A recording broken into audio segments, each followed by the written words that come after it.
After Ecuador's President Guillermo Lasso dissolved the Congress and prompted snap elections, social and indigenous leaders reject the move and call for other instances to guarantee democracy and justice. A United Nations reporter confirmed there was excessive use of force ordered by the government of Peru, causing the death of over 60 people during anti-Boluarte mobilizations. And the lawyers and the advocates for more than 300 refugees in Malawi camps denounced serious irregularities and human rights violations by the police forces.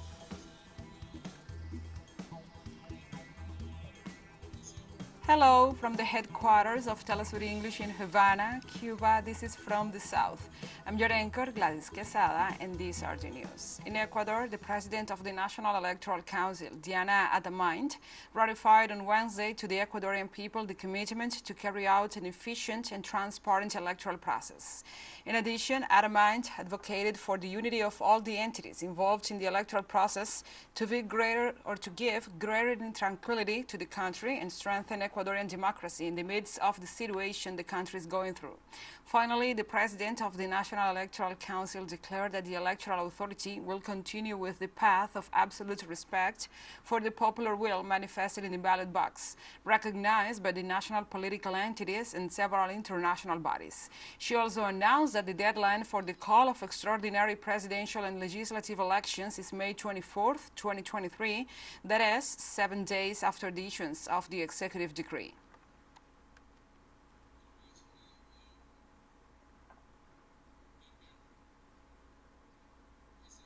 In this context, the Confederation of Indigenous Nationalities of Ecuador, CONAIE, reacted to the decision of the President Guillermo Lasso to declare the death cross, requesting the Constitutional Court to make an immediate statement on the situation. We demand the Constitutional Court to pronounce itself immediately in accordance with the constitutional norm in force, to guarantee the rights of the democratic order and the Ecuadorian people, and not to allow a dictatorship disguised as a constitutional instrument. Leonidas Issa also denounced that the government of Guillermo Lasso and his measures have led the country to the worst crisis in its history. The government and the neoliberal right-wing model has failed. What we have lived through is the right-wing model of government, and its main figure has led Ecuador to the worst economic, social, and political crisis and disaster in the history of our beloved country.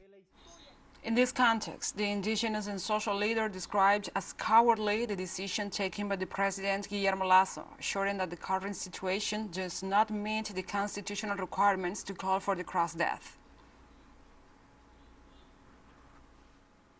Lasso, like all cowards, declares a death cross to prevent the National Assembly, in the face of popular clamor, from dismissing him. In a moment of prison crisis where the penetration of drug trafficking mafias and organized crime penetrated the state, turning into a narco state with representatives linked to the President of the Republic, in such a difficult scenario, did not declare internal commotion. Lasso does not have any citizen support. He has been left with the state security forces against the will of the people. Also in Ecuador, the former president of the National Assembly, Virgilio Saquicela, demanded that the Constitutional Court rule on the dissolution of the parliament, decreed by the President Guillermo Lasso. Finally, he says that he dissolved the parliament due to internal crisis and social commotion. The background, the motivation, and the resolution do not match. What does this mean? That the Constitutional Court, before several actions of unconstitutionality with precautionary measures, must pronounce itself, and we demand that it pronounce itself immediately. It is a matter of national interest, not for the legislators to return to the National Assembly, being the product of the popular vote, but to respect the rule of law, the institutionality. Article 148 of the Constitution have been tampered with. By whom? By the President of the Republic, who is responsible for the crisis of this country. And as we were reporting, Ecuador is experiencing an intense and conflictive political situation after the president dissolved the Congress in the midst of an impeachment trial against him. Let's review the events that built up to this moment. In an official statement, President Guillermo Lasso announced he had signed Article 148 of the Constitution to dissolve Parliament, alleging political crisis and commotion in the country as the main reasons behind that decision.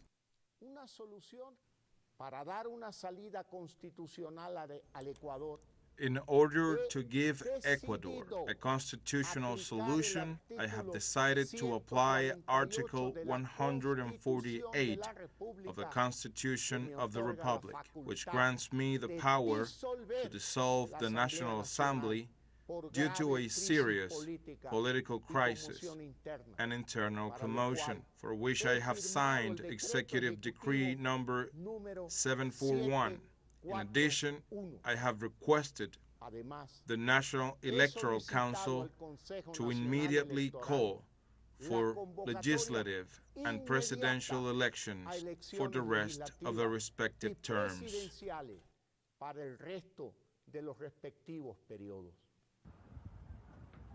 As a fundamental and constitutional act in itself, Article 148, the so-called death cross, gives power to the president to dissolve Parliament, to govern for up to 6 months under the control of the Constitutional Court, and to call for presidential and legislative elections. After the announcement was made, the military forces and national police pledged their support to President Lasso's decision, asking Ecuadorians to respect it, as it was, they said, subjected to a constitutional norm.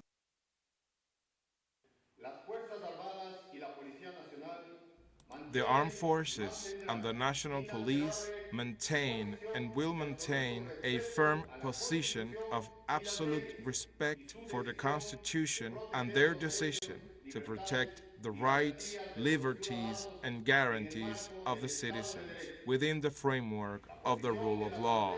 The position of the National Assembly to politically prosecute the President is based on a provision of the Fundamental Charter.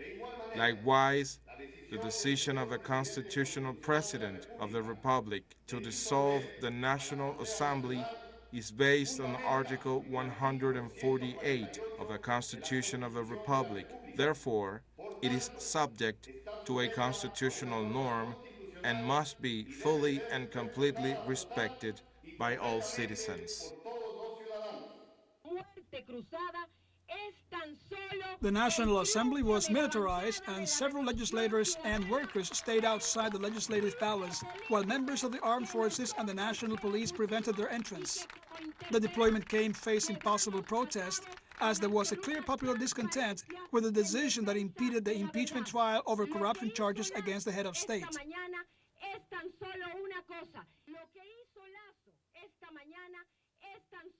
What Lasso did this morning is only one thing: to prevent the vote on the impeachment trial, which was in the end the trial of history. It was a last-minute strategy of a despised president who once again clings to power instead of resigning, going home and allowing Ecuador to rise again. But evidently, we could not be sure of that from a despised president, and a president who cares least about the people but only about his vanity, whims, and ambitions.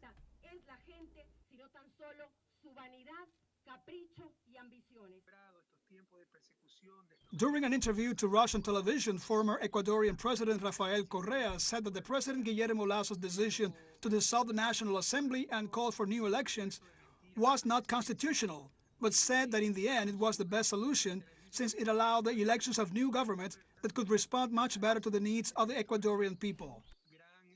Yesterday, he went to defend himself before the assembly, saying that the situation in the country was marvelous and stable, and today he declares death cross. That means anticipating elections. He dissolved the assembly, but there are also presidential elections, a parliamentary provision that is in the Constitution of 2008, precisely to overcome political crisis. I think that in the end, and in reality, it is the best solution that a new government is elected, because if Lasso goes out of office due to a political trial, he is replaced by his vice president, which is the same thing. However, we need to to say that it is not constitutional because the grounds, at least the ground he's invoking because the others are not valid, to anticipate elections due to a series of social commotion, that social commotion does not exist. What does exist is a political trial in full compliance with the Constitution.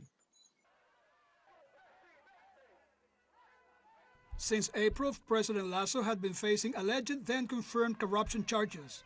The Congress only needed 92 votes out of 137 to dismiss the current head of state, whose last resource to keep Congress from going ahead with the impeachment trial was signing Article 148 of the Constitution, the so-called death cross.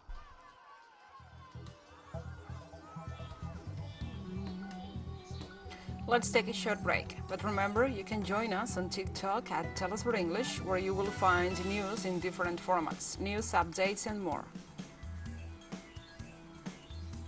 Other stories coming up, stay with us.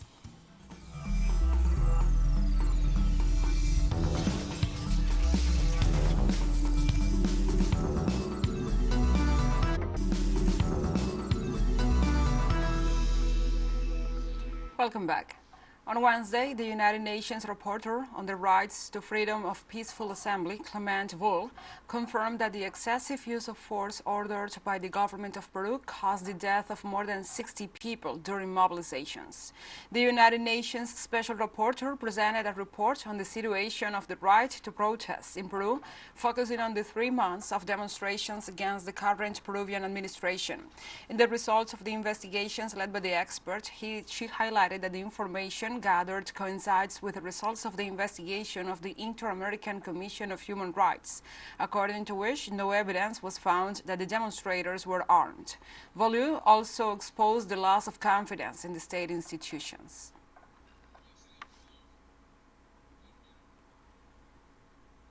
Brazil's environmental agency has denied a license to an oil exploration project near the mouth of the Amazon River. Petrobras claims the well will be temporary and all safety measures are in place. Neither the arguments of the state oil company nor the millionaire investment they have made in the area have been managed to convince Rodrigo Agostinho, the president of the environmental agency, who counts on enormous national and international support. Both the project's negative evaluation and President Da Silva's commitment to protect the Amazon have barely given the ambitious plan any chance.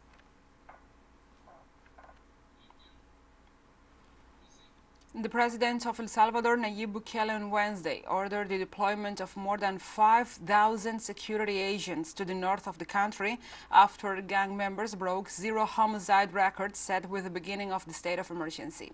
Just as the legislature was discussing a new extension to prolong the state of emergency for another 30 days, gang members in the community of Nueva Concepcion in Chalatenango killed a police officer. The president himself was reported that he imposed a security cordon around the area, made up of 5,000 armed forces and 500 police officers. Since the war against gangs began, 68,000 people have been charged with some criminal activity issues, while human rights organizations question the methods of the executive and Bukele administration.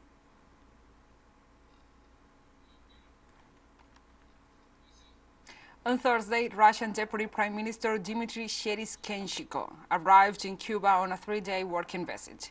The Russian official is scheduled to preside over the 20th meeting of the Cuban-Russian Intergovernmental Commission and to participate in the plenary session of the Business Forum together with other authorities.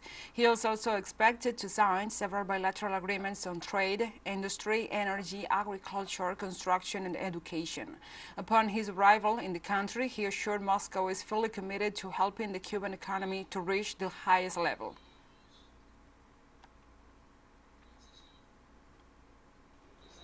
And Russia and Cuba called on Wednesday for concrete actions to enhance bilateral trade. The call was made during the 11th meeting of the Business Committee held at the National Hotel in Havana with entrepreneurs of both countries. According to the president of the Cuban Chamber of Commerce, Antonio Carricante Corona, the meeting was attended by representatives of 52 Russian and 106 Cuban companies.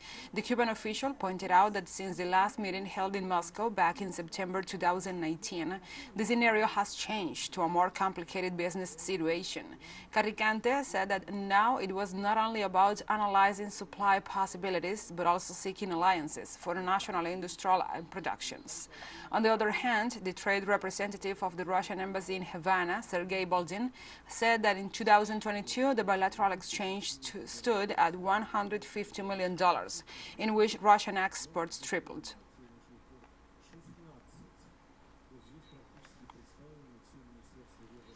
And we continue in Havana, where the government of Colombia and the National Liberation Army announced the resumption of the peace talks after the pause requested by the insurgent group. The ELN statement says that they are resuming the ordinary sessions of the dialogue table after having made a first exchange of clarifications on the recent interventions of President Gustavo Petro. They also stressed their commitment to achieve in this cycle the bilateral and national ceasefire agreements, the participation of society in the construction of peace, and humanitarian actions and dynamics. The document also ratifies the guerrilla group's firm decision to remain at the table until a peace agreement is reached with the transformations that the country needs.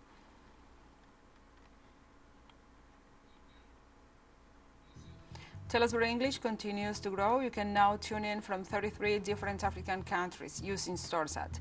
Dial 461 and please enjoy your Latin American alternative broadcast. One final short break and we'll be right back. Stay with us.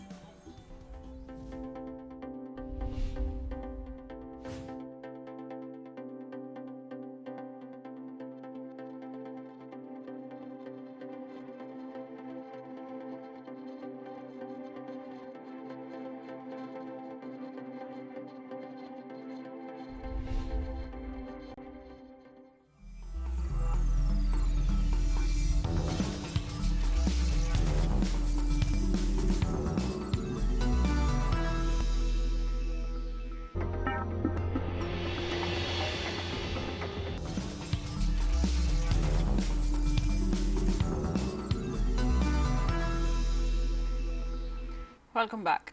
On Thursday, Malawi lawyers and human rights defenders denounced serious irregularities suffered by more than 300 refugees detained by the police waiting to be relocated.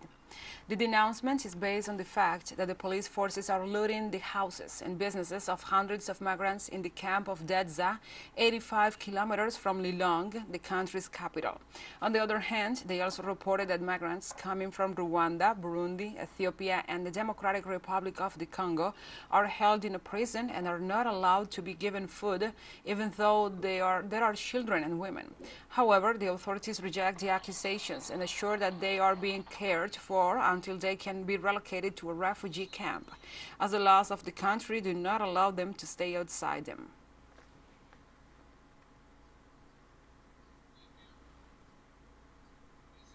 In Nigeria, at least 40 people were killed and several injured after gunmen attacked two villages in the central state of Plateau. According to local authorities, the incidents took place when groups of individuals, allegedly from the Fulani community, attacked the villages of Fungzai and Kubwat. The causes of the attacks on the community members are still unknown. Investigations are underway to establish the facts and find the perpetrators. In Nigeria, there have been frequent clashes between nomadic herders and farmers over control of the fertile and for grazing or crop production. The National Army is also confronting the radical Islamist group Boko Haram and the criminal organizations in the north and center of the country which use violence against the civilian population and kidnap people to demand cash ransoms for their release.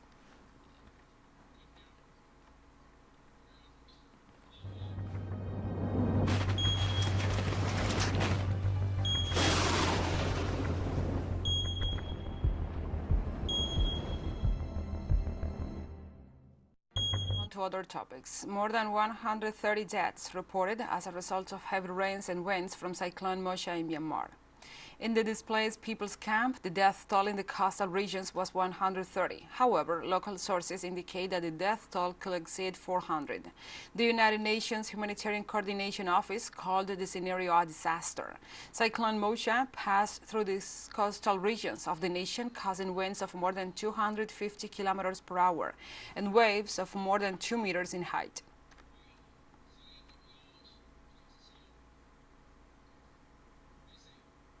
In Croatia, heavy rains were also reported, with caused floods in the country and surrounding areas. These have led to the declaration of a state of emergency in the central and southeastern areas of the country, specifically in the cities of Karlovac and Kostajnica.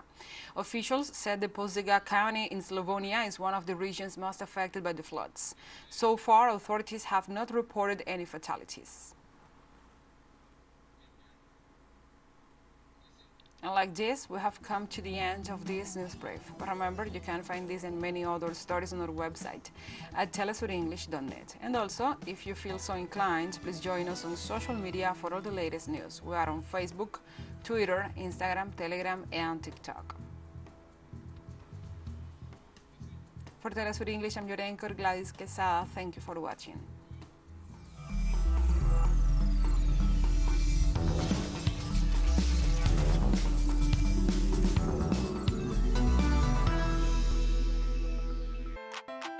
Un canto por la América unida.